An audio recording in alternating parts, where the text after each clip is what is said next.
friends, today we have a very special guest.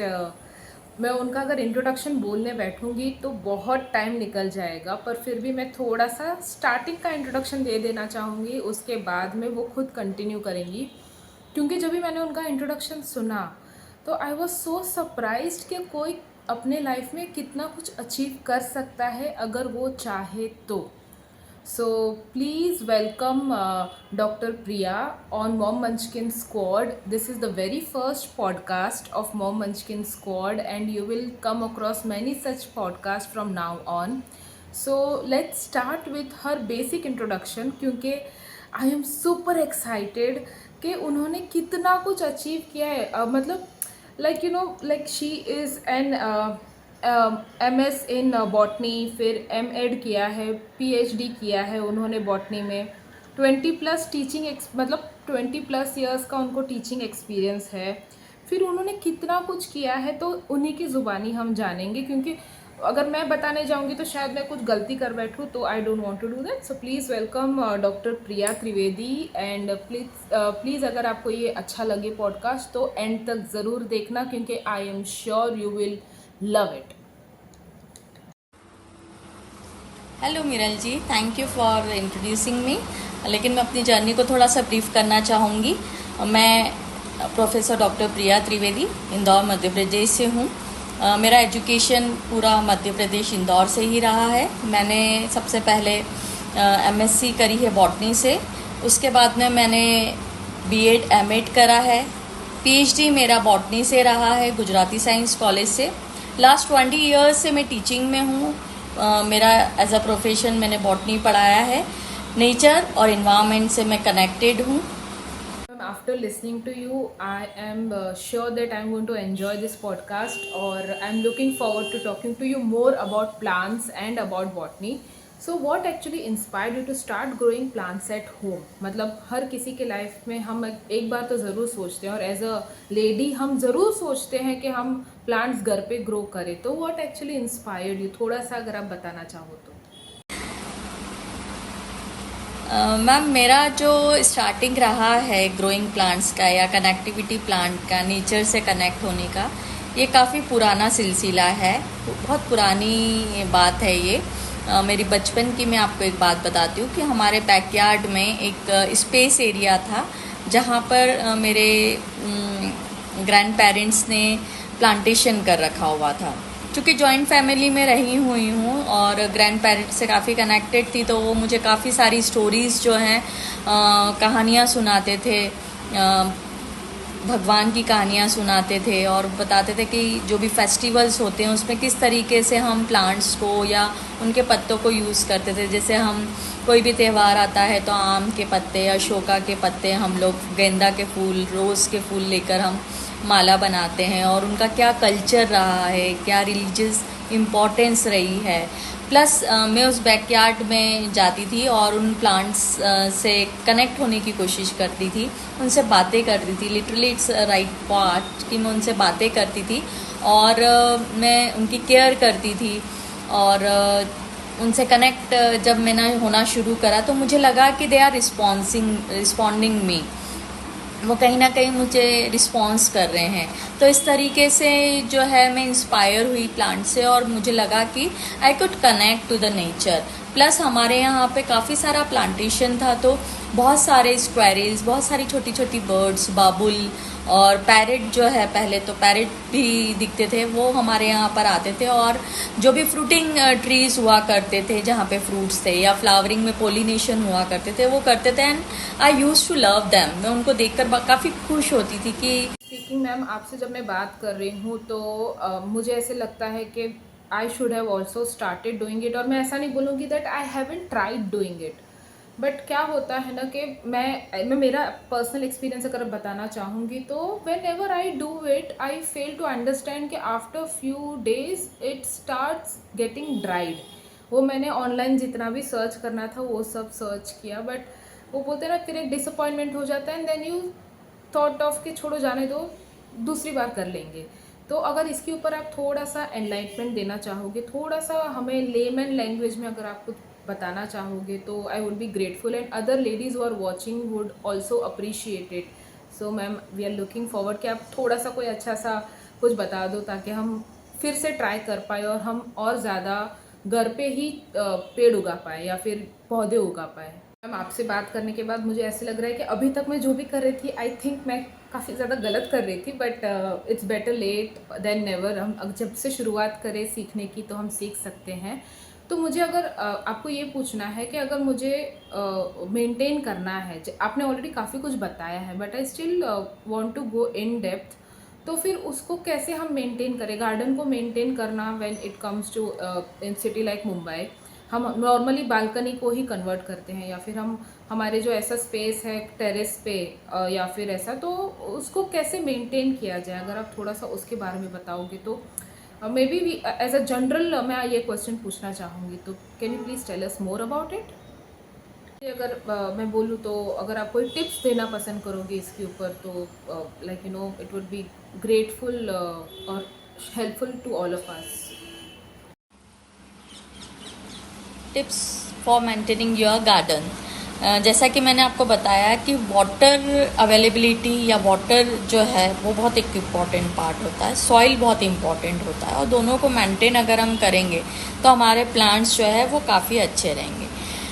उसके बाद में सनलाइट किस तरीके की प्लांट में आ रही, क्योंकि हर एक प्लांट का नेचर अलग अलग होता है।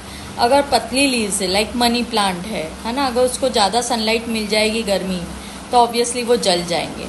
तो जब सनलाइट बहुत ज़्यादा होती है और आपके प्लांट्स जो है टेरेस पर हैं, है ना, डायरेक्ट उनको सनलाइट मिल रही है, क्योंकि कुछ प्लांट का नेचर होता है कि उनको सनलाइट कम चाहिए, कुछ को ज़्यादा चाहिए। तो हमें क्या करना है कि जब गर्मी ज़्यादा होती है तो हमको एक ग्रीन शेड लगा लेना चाहिए ताकि वो प्लांट्स प्रोटेक्ट रहे।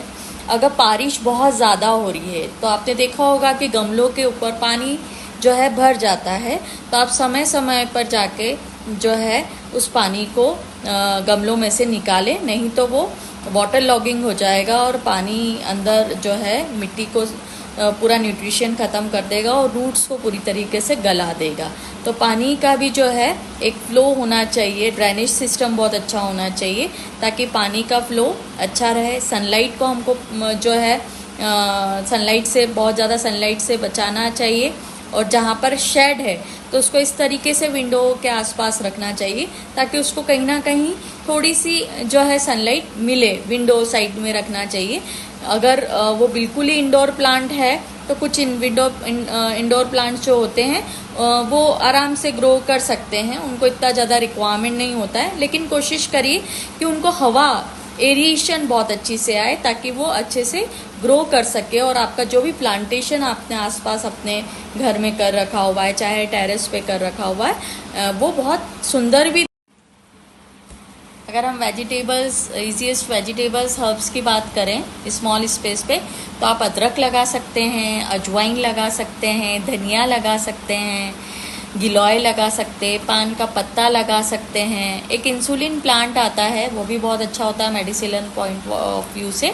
डायबिटिक कंट्रोल होती है, ब्लड प्रेशर कंट्रोल होता है, सुबह उसकी एक पत्ती खानी रहती है, आप वो लगा सकते हैं। इजी ग्रोइंग है, बहुत अच्छा बड़ा ग्रो हो जाता है, उसकी पत्तियाँ बहुत सुंदर भी लगती है, इसका फॉलिएज बहुत बड़ा होता है। अपार्ट फ्रॉम दैट पुदीना लगा सकते हैं आप, मिर्ची लगा सकते हैं, टमाटर लगा सकते हैं, लौकी, पालक, ये सारे हमारे जो वेजिटेबल्स हैं जो easily low cost, low maintenance super food हैं, जो हम इजीली लगा सकते हैं और इसका कोई बहुत ज़्यादा कॉस्ट नहीं होता है।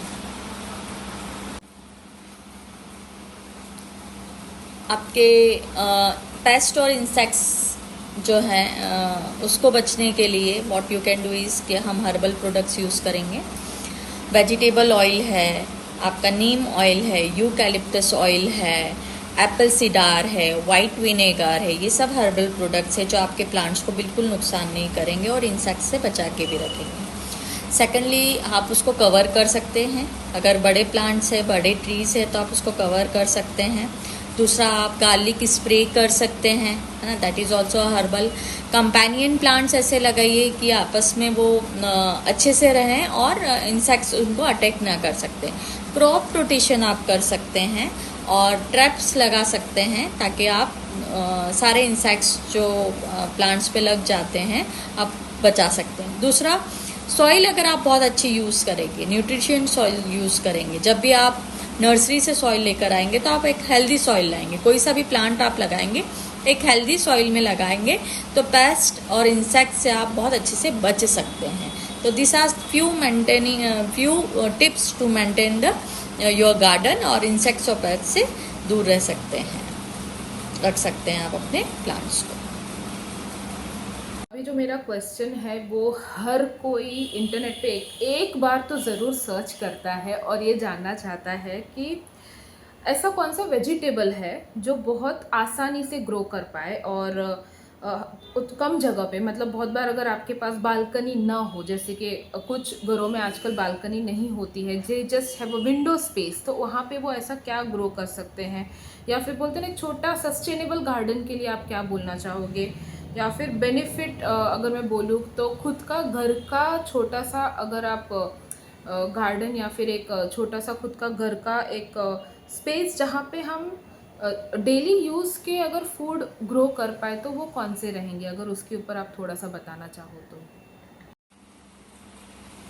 अगर बिगनर्स की हम ऑर्नामेंटल प्लांट्स की बात करते हैं और कुछ फ्लावरिंग प्लांट्स मैं आपको बताती हूँ जिसका मेंटेनेंस काफ़ी लो है, पानी भी कम लगता है और आपको बहुत ज़्यादा देखना नहीं पड़ता, उसका थोड़ा बहुत ख्याल रखना पड़ता है। तो उसमें आप सबसे पहले अमलतास और कचनार लगा सकते हैं, काफ़ी अच्छा फ्लावरिंग देता है कचनार, केसिया फिस्टुला। अमलतास जो है वो येलो फ्लावर्स, उसके हैंगिंग फ्लावर्स आते हैं जो कि बहुत ही ब्यूटीफुल लगते हैं और आपके घर में एक पॉजिटिव इन्वायरमेंट लेकर आएंगे। वैसे ही आप कचनार का लगा सकते हैं, उसके भी जो है फूल काफ़ी, फ्लावर्स काफ़ी ब्यूटीफुल होते हैं जो आपको एक पॉजिटिव वाइब्स देंगे। उसके बाद आप मोगरा लगा सकते हैं, मोगरा को मालती और मल्लिका भी बोलते हैं और ये एक्चुअली गर्मियों में बहुत अच्छे इसमें फ्लावरिंग्स आते हैं। इसको फुल सनलाइट में आप रखिए ऊपर टेरेस पे या आपके फ्रंट और बैकयार्ड में, और इसको सनलाइट में ये बहुत अच्छे जो है फ्लावरिंग करते हैं। प्लस रात में जब इसकी भीनी भीनी खुशबू आती है, इसके फूल से खुशबू बहुत अच्छी आती है, तो जब इसकी भीनी भीनी खुशबू आती है तो आपको एक बहुत अच्छा पीसफुल इन्वायरमेंट जो है गर्मियों में आपको रिलीफ करता है। स्ट्रेस फ्री जब आप रहते हैं और आप अगर वहाँ बैठते हैं, उसके पास में बैठते हैं, तो आपको एक स्ट्रेस फ्री करता है। उसके बाद में आप रातरानी लगा सकते हैं, काफ़ी अच्छी खुशबू आती है, काफ़ी प्लांट बड़ा हो जाता है, बहुत सारी फ्लावरिंग इसकी रात में आती है और बहुत ही प्यारी, बहुत ही खुशबूदार इसके फ्लावर्स होते हैं और इसका मेंटेनेंस भी कम होता है। अपार्ट फ्रॉम दैट आप चांदनी लगा सकते हैं, लिली जो होता है वो भी आप अपने गमलों में लगा सकते हैं जिसमें पानी की बहुत कम मात्रा लगती है, और रेन वाटर जनरली उसमें फ्लावरिंग्स आते हैं रेन वाटर में, और ड्रेनेज उसका अगर अच्छा होता है तो काफ़ी सारी फ्लावरिंग उसमें आती है और अलग अलग कलर्स के जो होते हैं। ग्रास में एक लेमन ग्रास बहुत अच्छी है, जो कि लेमन टी जो हम बनाते हैं हमारे हेल्थ बेनिफिट के लिए वो बहुत अच्छी होती है, तो आप लेमन ग्रास हमारे अपने घर में लगा सकते हैं।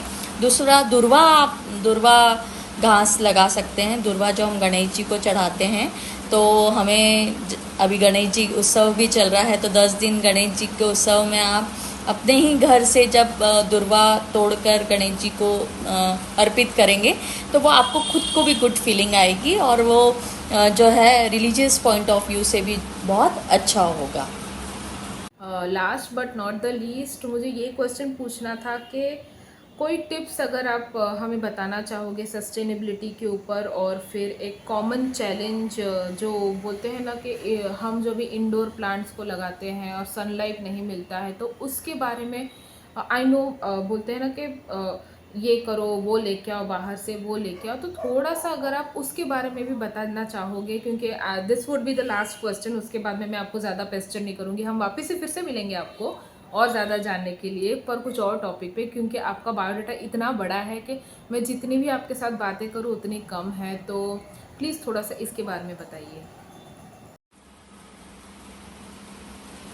बिगनर्स प्लांट्स की बात करें तो मैंने कुछ प्लांट्स को डिवाइड कर रखा हुआ है। जब हम प्लांट्स ग्रो करते हैं तो हमको किस तरीके से प्लांट्स लगाना चाहिए, कुछ इंटरेस्ट क्या है आपका। तो रिलीजियस प्लांट्स होते हैं, सेक्रेड प्लांट्स होते हैं, वेजिटेबल्स, एडिबल फ्रूट्स होते हैं, स्पाइसेस होते हैं, कुछ स्पाइसेस आप लगा सकते हैं। अगर हम ऑर्नामेंटल प्लांट्स में जाते हैं तो फ्लावरिंग प्लांट्स होते हैं, नॉन फ्लावरिंग प्लांट्स होते हैं। कुछ प्लांट्स को सनलाइट ज़्यादा चाहिए रहती, कुछ को शेड ज़्यादा चाहिए रहता है, पानी किसी को ज़्यादा, पानी किसी को कम। और last but not the least, grass जो है एक बहुत अच्छा प्लांटेशन का एक पार्ट होता है। तो जब मैं स्टार्ट करती हूँ बिगनर्स के लिए, अगर उनके पास में एरिया किस हिसाब से है, स्पेस अवेलेबिलिटी किस हिसाब से है, तो अगर उसके पास में फ्रंट स्पेस है, अगर वो बाहर या बैकयार्ड में ग्रास लगाना चाहते, इवन अगर रूफ पे उनके पास में जगह है, बट रूफ पे मैं ग्रास को इसलिए नहीं बोलती हूँ क्योंकि ग्रास जो होता है वो एक बहुत कार्बन का एब्जॉर्प्शन करता है। उसके दो बहुत इंपॉर्टेंट फैक्टर्स होते हैं कि सबसे पहले एक तो वो कार्बन को एब्जॉर्ब करता है और दूसरा वो वाटर को बहुत अच्छा एब्जॉर्प्शन करता है। तो जब हम टेरेस पे लगाते हैं, ग्रास को बिछाते हैं, तो वहाँ पे प्रॉब्लम आ सकती है रूफ में कि प्लांट जो ग्रास एब्जॉर्ब करता है वो लीकेज हो सकता है रूफ में। इसलिए बेटर है कि आप जो है फ्रंट साइड में या बैक साइड में अगर आपके पास स्पेस है तो आप ग्रास आराम से वहाँ पे लगा सकते हैं। तो सबसे बड़ी बात उसकी ये हो जाएगी, एक तो कार्बन सिंक है, कार्बन का एब्जॉर्प्शन अच्छा होता है, और दूसरा वाटर का एब्जॉर्प्शन उसमें बहुत अच्छा होता है, तो और रिड्यूस करता है वो कार्बन फ्रूट प्रिंट को। ग्रास में हम एक लेमन ग्रास बहुत अच्छे से लगा सकते हैं क्योंकि नहीं वो इन्वायरमेंट के साथ में एडजस्ट कर पाते हैं, तो वो कहीं ना कहीं मर जाते हैं। और बिगनर्स जब वो स्टार्ट करते हैं गार्डनिंग और उनके प्लांट्स जब मर जाते हैं तो बहुत हताश हो जाते हैं और वो बैक ड्रॉप कर लेते हैं। उनको लगता है कि अब हम प्लांट ग्रो नहीं करेंगे, but it is not like that way, है ना। नेचर जो प्लांट का एक नेचर होता है और वो भी एक इन्वायरमेंट के साथ में अपने आप को एडजस्ट करता है। जैसे हम अपने आप को एडजस्ट करते हैं कहीं पर भी दूसरी जगह, वैसे प्लांट भी कहीं पर भी जब लगाया जाता है, कहीं न्यू प्लेस पे लगाया जाता है, क्योंकि हम नर्सरी से लेकर आते हैं या किसी से कोई हमें देता है या हम किसी से लेकर आते हैं, किसी के घर से हम जब लेकर आते हैं, कई बार हम देखते हैं कि कोई हमको गिफ्ट कर देता है। तो जब हम वो प्लांट लेकर आते हैं, ट्विग लेकर आते हैं छोटा सा, और हमारे इन्वायरमेंट में लगाना चाहते हैं, हमारे गमले में, हमारे एरिया में लगाना चाहते हैं, तो वो कई बार एडजस्ट नहीं करता है।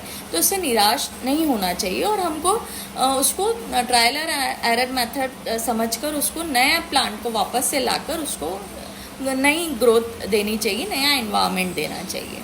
तो जब बिगनर्स की बात करते हैं कि हमको कौन सा प्लांट करना चाहिए, तो मैंने कुछ बाइफरकेशंस कर रखे हैं कि आपको किस तरीके का प्लांट जो है वो लगाना है ना। तो या तो आप रिलीजियस से रिलेटेड, आपको अगर ऐसा लगता है कि कुछ प्लांट्स हमको ऐसा पूजा के पर्पज़ से लगाना है, दूसरा वेजिटेबल या एडिबल फ्रूट्स हम लगा सकते हैं, तीसरा है स्पाइसेस हम लगा सकते हैं, फ्लावरिंग नॉन फ्लावरिंग प्लांट्स लगा सकते हैं, और कुछ ग्रासेस हैं जो कि इम्पॉर्टेंट होती है। तो हम इस तरीके से प्लांट